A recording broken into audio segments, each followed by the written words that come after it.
Imaginez une colline située à l'est de la capitale, au carrefour de 3 anciens villages, Belleville, Ménilmontant et Charonne. Situé dans le 20e arrondissement de Paris, le cimetière a été mis en service en 1804 et doit son nom à François d'Aix de la Chaise, dit le Père Lachaise, qui était aussi le confesseur de Louis XIV. Monument historique depuis 1993, il est un lieu de recueillement, un musée et un très bel espace vert. Véritable trésor du patrimoine français, il recense près de 70 000 concessions sur ses 44 hectares de surface. Il constitue d'ailleurs à ce jour le plus grand espace vert intramuros de la capitale.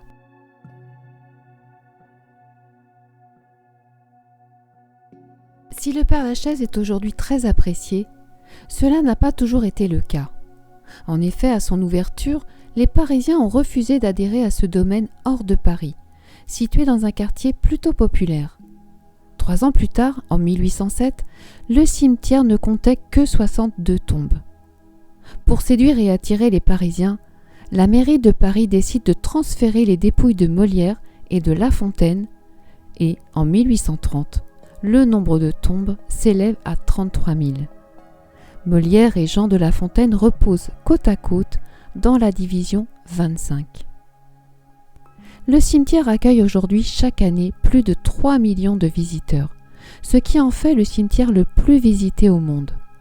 Le Père Lachaise est un lieu magique, offrant de larges allées, de petits escaliers escarpés entre les stèles et les arbres, à la découverte d'illustres connus et inconnus de toutes les nations et religions. Je suis fascinée par cet endroit chargé d'histoire et d'émotions. Voici le portrait de quelques tombes plutôt surprenantes. Je commence par celle d'Héloïse et Abélard. Séparés dans la vie, puis réunis dans la mort. La légende raconte qu'à sa mort, Héloïse est transférée dans la tombe de son mari, qui la prend dans ses bras pour l'accueillir. Pierre Abélard, théologien et professeur, tombe passionnément amoureux de son élève Héloïse. Abélard se retire au monastère et enjoint Héloïse d'entrer au couvent. Cette histoire d'amour restera gravée dans les mémoires des Parisiens jusqu'à ce 6 novembre 1817, où elle est consacrée par la ville de Paris à l'occasion du transfert de leurs 2 corps au Père Lachaise.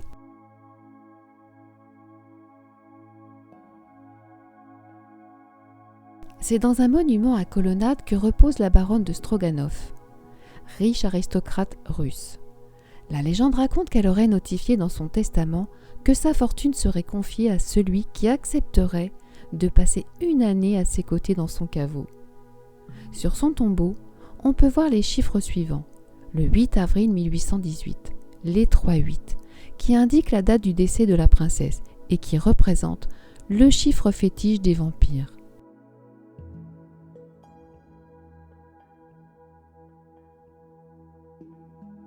Le 10 janvier 1870, à l'âge de 21 ans, le journaliste d'opposition Victor Noir est tué au cours d'une altercation avec le prince Pierre-Napoléon Bonaparte, le cousin de Napoléon III. En 1891, la dépouille de Victor Noir est transférée au Père Lachaise. Pour l'occasion, Jules Dalou sculpte son gisant en bronze dans la position dans laquelle Victor Noir aurait été retrouvé après son assassinat. Ici, le réalisme est tel que les superstitieux ont pris l'habitude de toucher les parties proéminentes de la statue, le nez, les pieds, mais aussi la bosse enflée de son pantalon. On dit alors que pour être fertile, il faut toucher la statue et sa bosse.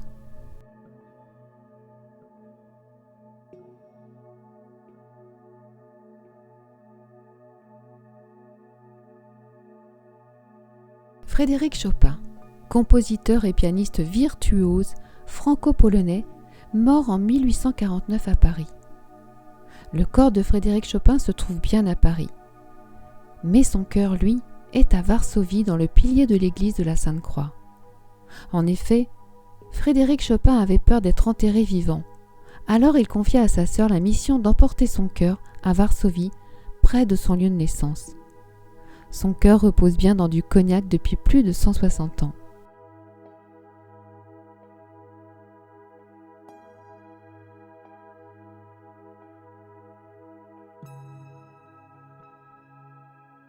Auteur irlandais de comédies et de poèmes, Oscar Wilde a été jeté en prison et soumis à 2 ans de travaux forcés pour un baiser homosexuel.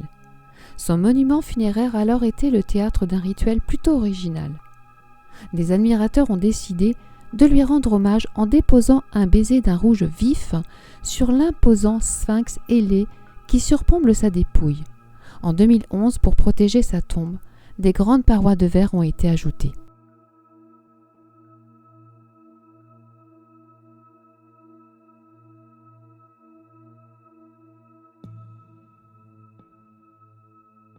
La tombe de Fernand Arbelot a été réalisée par Wansart et représente Fernand Arbelot tenant dans ses mains le visage de sa femme. Un amour passionnel et éternel qui se poursuit après la mort, symbolisé par l'épitaphe sur la tombe. Ils furent émerveillés du beau voyage qui les mena jusqu'au bout de la vie.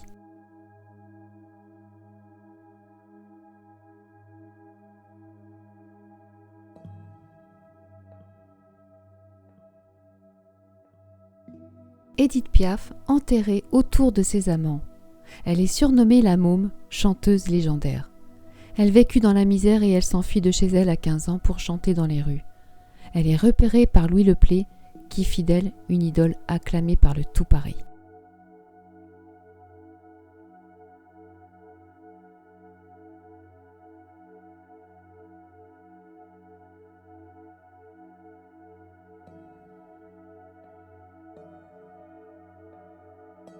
Jim Morrison, l'une des rockstars les plus légendaires de l'histoire de la musique, est bête de scène au charisme mystique. Il est mort à Paris à seulement 27 ans et enterré au Père-Lachaise. Les visiteurs s'adonnent à un rituel plutôt étrange. Ils collent en effet des chewing-gums sur l'arbre à proximité de la sépulture.